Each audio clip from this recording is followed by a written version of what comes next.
This is the Late Round Podcast with your host, JJ Zacharisa.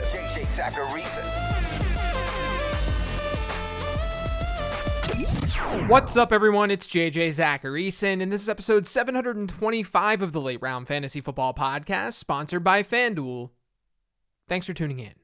Basketball season is going strong, which means Wednesday nights are jam-packed with NBA action, and FanDuel and Buzzer plan on giving you a chance to win big with their daily fantasy basketball contest.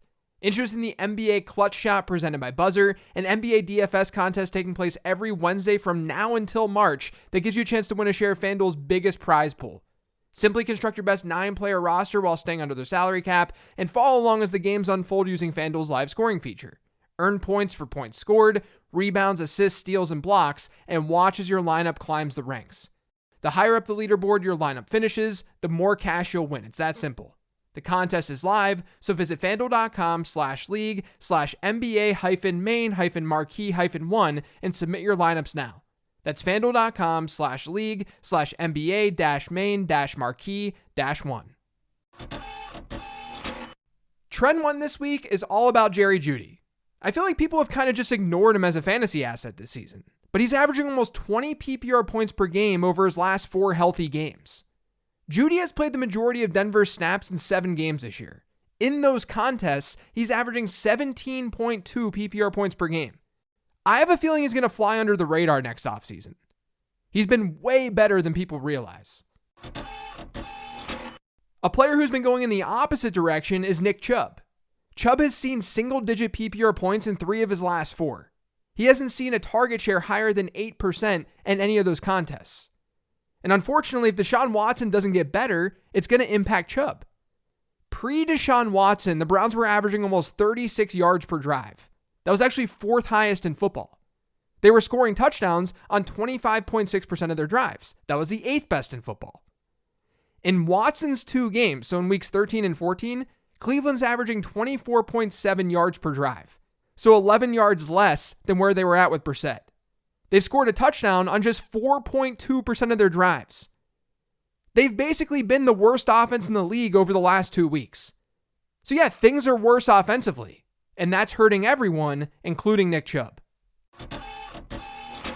I guess I should probably update you guys on DeAndre Swift. After getting over the 50% snap share mark in week 13, he fell back down to 33% in week 14. He had a 23% running back rush share, down from his 52% share the week prior. And his target share dropped by 4 percentage points too. But he at least was still at that 11% mark. The Lions haven't run any offensive plays while trailing over the last couple of weeks. But I would anticipate them going to Swift if they reach a negative game script. But overall, it's really frustrating right now. Joe Mixon returned to action this past week after his concussion, and he played just 59% of Cincinnati's snaps. That was his lowest snap share in a completed game all season. And Samaje Perine ran more routes. I'm definitely nervous about Mixon. We can say he was coming back from injury, but it wasn't like a knee injury or something. Perine played well while Mixon was out. And they could be rewarding him. And it doesn't help that Cincinnati has the 2nd worst playoff schedule for running backs, according to my adjusted fantasy points allowed method. You guys remember that mailbag episode after week 5 where I talked about this year's top quarterbacks? And how while they were dominating, they likely wouldn't dominate that much rest of season? Well, since that point in time, Lamar Jackson, he's definitely fallen off. He's averaged just a little over 15 points per game. Patrick Mahomes has mostly maintained his performance at 24 points per game. He's been great this year, and so has Jalen Hurts. He's basically been the same too, at about 25.7 points per game. But Josh Allen hasn't. Allen was averaging 29.3 points per game across those 5 games. Since then, his points per game average has dropped to 21.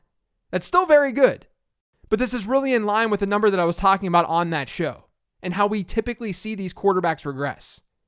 It's just hard to maintain excellence. Regression almost always hits. Now, I'd still love to have Allen. He's still going to give you an edge in fantasy football.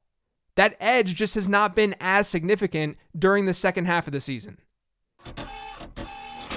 David Njoku has had a great role when healthy this year. He saw 23% target share in week 14, and he's now dipped below an 18% target share in just 2 of 9 games played this year. Here's a list of tight ends with a higher target share per game rate than David Njoku this year.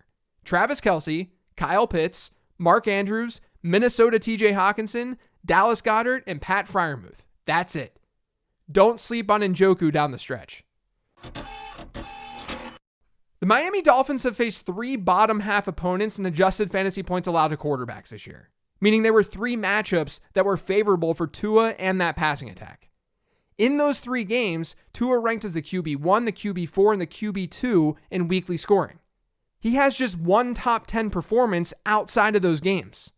This is something to keep in mind and be aware of down the stretch, because Miami has 3 below average matchups in the fantasy playoffs. Travis Homer didn't do a whole lot in Seattle's Week 14 game, but it's important to know that he played 91% of Seattle's offensive snaps.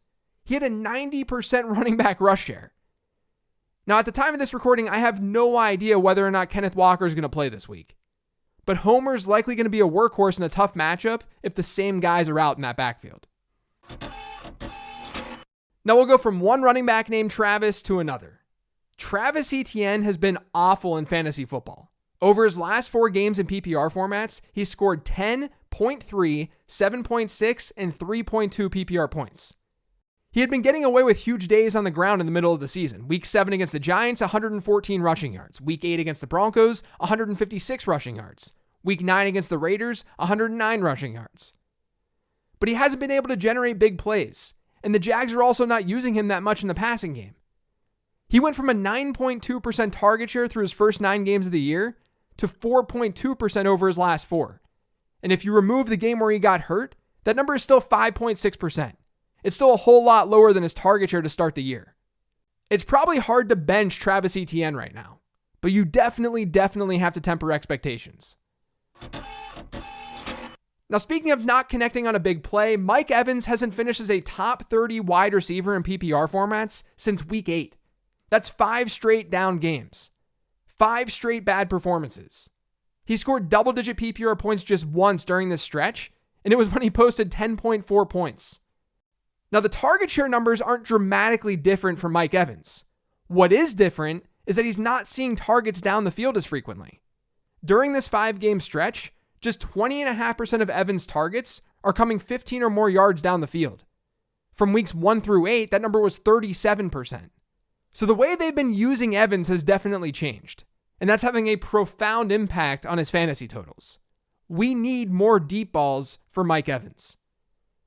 That's going to do it for today's show, though. Thanks to all of you for listening. If you yet subscribed to the Late Round Fantasy Football Podcast, make sure you are by searching for it pretty much anywhere podcasts can be found. And don't forget to follow me on Twitter @LateRoundQB. Check out lateround.com for everything I'm offering, join the Patreon, and subscribe to the newsletter. Otherwise, thanks for listening. I'll talk to you tomorrow with the Weekly Sleeper Show.